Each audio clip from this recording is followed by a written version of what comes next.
Okay sir okay camera రైతు నాయకుడు రామారాయుడు గారి నాయకత్వం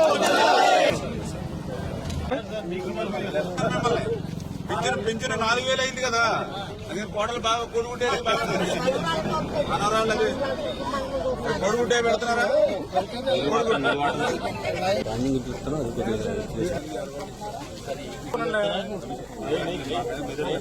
రామానాయుడు గారి నాయకత్వం, రామానాయుడు గారి నాయకత్వం మీకు ఎట్లా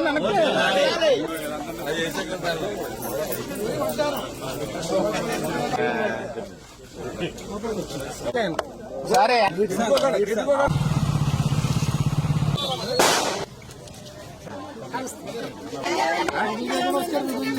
ఉండిపోయారు కదా మరి. మా మీద లేట్ అయిపోయింది.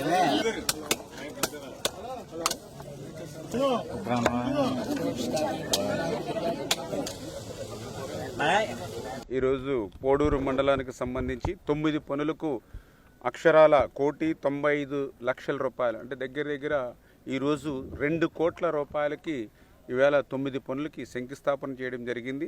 ఇప్పుడే మీరు చూశారు, ఏదైతే జున్నూరు అరుంధతిపేట మేరీమాత విగ్రహం దగ్గర ఒక 30 లక్షల రూపాయలు సీసీ వాళ్ళు, అదేవిధంగా జున్నూరు ఛానల్ మీద 2 గ్రావెల్ రోడ్డు రైటు లెఫ్ట్, ఒక సైడు 38 లక్షలు, ఇంకొక సైడు 27.96 లక్షల రూపాయలు. అదేవిధంగా వేడింగి గ్రామంలో మరి ఏదైతే గ్రావెల్ రహదారి కోసం అక్కడ ఒక 15.25 లక్షల రూపాయలు. అదేవిధంగా మరి ఏదైతే వేడింగి డ్యామ్ దగ్గర అవుట్ఫాల్ స్లూయిస్కి సంబంధించి 13.10 లక్షల రూపాయలు. అదేవిధంగా జున్నూరుపాలెం వంతెన దగ్గర గ్రావెల్ రహదారి కోసం 34 లక్షల రూపాయలు. అదేవిధంగా ఎన్టీఆర్ కాలనీ దగ్గర మొగల్తూరు డ్రైన్ మీద 9 లక్షల రూపాయలు గ్రావెల్. అదేవిధంగా ఎన్టీఆర్ కాలనీ మొగల్తూరు డ్రైన్ మీద మరొక 21 లక్షల రూపాయలు గ్రావెల్ రహదారికి. అదేవిధంగా పెచ్చేటిపాలెం వంతెన దగ్గర Junnuru minor drain, Ullampur main drain, Chandapuram main డ్రైన్కి 7 లక్షల రూపాయలు డీసిల్టింగ్. ఈ రకంగా మొత్తం 9 పనులకు అక్షరాల 1,95,00,000 మరి ఈరోజు నిధులు మంజూరు చేసి శంకుస్థాపన చేయడం జరిగిందని చెప్పి తెలియజేసుకుంటూ, మనందరం కూడా చూసాం ఈవేళ రైతాంగంగా గత జగన్మోహన్ రెడ్డి పాలనలో ధాన్యం అమ్ముకోవాలని అంటే ఒక్కొక్క రైస్ మిల్లు దగ్గర వారం వేసి రోజులు పైబడి అక్కడే రైస్ మిల్ దగ్గర అన్నం ఉండేది కాదు, మంచినీళ్ళు ఉండేవి కాదు, టీ చుక్క కూడా ఇచ్చేటువంటి వాళ్ళు ఉండేవారు కాదు. వారం వేసి రోజులు రైస్ మిల్ దగ్గర పడిగాపులు. ఈరోజు అటువంటి పరిస్థితి ఉందా? ఈవేళ రైతు తనకు కావాల్సిన మిల్లుకి ఈవేళ ధాన్యం తోలుకుంటూ ఉన్నాడు. ఈవేళ ఏదైతే వర్షాలు పడ్డాయి, ఈదురుగాలులు వచ్చాయి, కానీ ఎక్కడ కూడా రైతు ఇబ్బంది పడకుండా ప్రతి ధాన్యం గింజ కూడా ఈవేళ కొనమంటూ ఉన్నాం. ఇప్పటికే మన పశ్చిమ గోదావరి జిల్లాలో చూస్తే ఇప్పటికే 1,45,00,000 గోనె సంచులు ఇచ్చాం ఈవేళ రైతాంగానికి. ఈవేళ ఇంకా 37 లక్షల గోనె సంచులు ఇంకా రైతుల దగ్గర స్పేర్లో ఉన్నాయి. మళ్ళీ ఇది కాకుండా ఈరోజు వెస్ట్ గోదావరి కలెక్టర్ తోటి, అదేవిధంగా ఈస్ట్ గోదావరి కలెక్టర్ గారితో కూడా స్వయంగా ఈరోజు నేను మాట్లాడాం. అదేవిధంగా మన సివిల్ సప్లైస్ కమిషనర్ గారితో మాట్లాడాం. అదేవిధంగా సివిల్ సప్లైస్ ఎండీతో మాట్లాడాం. మళ్ళీ ఈరోజు civil supply minister Nadendla Manohar గారితో మాట్లాడాను.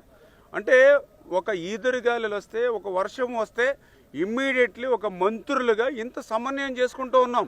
ఎందుకంటే రైతు అనేవాడు ఒక్క క్షణం కూడా బాధపడకూడదు. రైతు దగ్గర ఉన్నటువంటి ధాన్యం ఏ ఇబ్బంది లేకుండా ముందు మిల్లర్స్ దగ్గరికి వెళ్ళిపోవాలి అనేటువంటి ఏకైక ఆలోచనతో గతంలో ఎప్పుడు కూడా ఒక మంత్రి కానీ ఆ రోజు ఉన్నటువంటి ప్రజాప్రతినిధి కానీ రైతుల ఇక్కట్లు పట్టించుకునేటువంటి పరిస్థితి లేదు. ఈరోజు అర్థం చేసుకోండి, ఎమ్మెల్యే దగ్గర నుంచి, మంత్రుల దగ్గర నుంచి, ఉన్నతాధికారుల దగ్గర నుంచి కలెక్టర్ల వరకు ఒక్క గంట వర్షం పడితే ఎంత స్పందించి ఈవేళ రైతాంగానికి సేవ చేస్తూ ఉన్నటువంటి పరిస్థితి. గతంలో నెలల తరబడి కూడా డబ్బులు వచ్చేటువంటి పరిస్థితి ఉండేది కాదు. ఈవేళ 48 గంటల్లో ధాన్యం సొమ్ములు పడుతూ ఉన్నాయి. అది కూడా ఎట్లాగా? గతంలో 35-40 బస్తాలు పండేది ఎకరానికి, కానీ ఈవేళ ఏ రైతుని అడిగినా 50, 60, 65 బస్తాలు ఈవేళ ఎకరానికి దిగుబడి. అంటే దిగుబడి డబల్ అయింది. అయినా సరే అంత డబల్ దిగుబడిని కూడా ఈవేళ ప్రభుత్వం కొంటా ఉంది. గతంలో కొంత ప్రైవేటుగా ఎగుమతులు జరిగేవి, కానీ ఈవేళ రైతులు కూడా గవర్నమెంట్కి అమ్ముతుంటేనే డబ్బులు తొందరగా వస్తాయని ప్రైవేటు వ్యాపారస్తులు కూడా మానేసి మొత్తం ధాన్యం అంతా గవర్నమెంట్గా అమ్ముతూ ఉన్నారు. అయినా సరే గవర్నమెంట్ కొంటూ ఉన్నాం. మరి ఈవేళ వెస్ట్ గోదావరికి కూడా 6 లక్షల మెట్రిక్ టన్నులు మేము ఇవాళ టార్గెట్ ఇచ్చాం. అవసరమైతే ఇంకొక 2 లక్షల మెట్రిక్ టన్నులు అయినా సరే ఎడిషనల్గా పెట్టుకుని ప్రతి రైతు దగ్గర ధాన్యం గింజ కొనమని ఈరోజు వెస్ట్ గోదావరి కానీ ఈస్ట్ గోదావరి ఏదైతే 2 ఉభయ గోదావరి జిల్లాల్లో ఇవాళ స్పష్టంగా ముఖ్యమంత్రి చంద్రబాబు నాయుడు గారు ఆదేశాలు ఈరోజు ఇవ్వడం జరిగింది. గత ప్రభుత్వం వారసత్వంగా ఏమి ఇచ్చింది అంటే రైతులకి 1650 కోట్లు బకాయిలు ఇచ్చింది, ధాన్యం బకాయిలు. ఆ బకాయిలు కూడా ఈరోజు మనం చెల్లించాం. గత ప్రభుత్వంలో మీ అందరికీ తెలుసు ఇన్సూరెన్స్ని కట్టడం మర్చిపోయారు. ఇన్సూరెన్స్ని కట్టడం మర్చిపోవడం అంటే ఏంటి? రైతును మర్చిపోవడమే. రైతును మర్చిపోయినటువంటి ప్రభుత్వానికి పాలించే అర్హత ఉందా? లేదు. అదే జగన్మోహన్ రెడ్డి పాలన. మరి ఆ రోజు కూడా మీరు చూశారు, ఎక్కడ కూడా ఇన్పుట్ సబ్సిడీ ఆ రోజు హెక్టార్కి 20,000 ఉంటే ఎవరైనా 25,000 30,000 పెంచుతారు. మహానుభావుడు తిరోగమనం రివర్స్ 20,000 హెక్టారు ఇన్పుట్ సబ్సిడీని 16,000కి తగ్గించాడు ఆయన ప్రభుత్వంలోకి వచ్చాక. మళ్ళీ మొన్న మేము 25,000కి పెంచాం మళ్ళీ ఇన్పుట్ సబ్సిడీని. అది తెలుగుదేశం జనసేన బీజేపీ ఎన్డీఏ ప్రభుత్వం లక్ష్యం.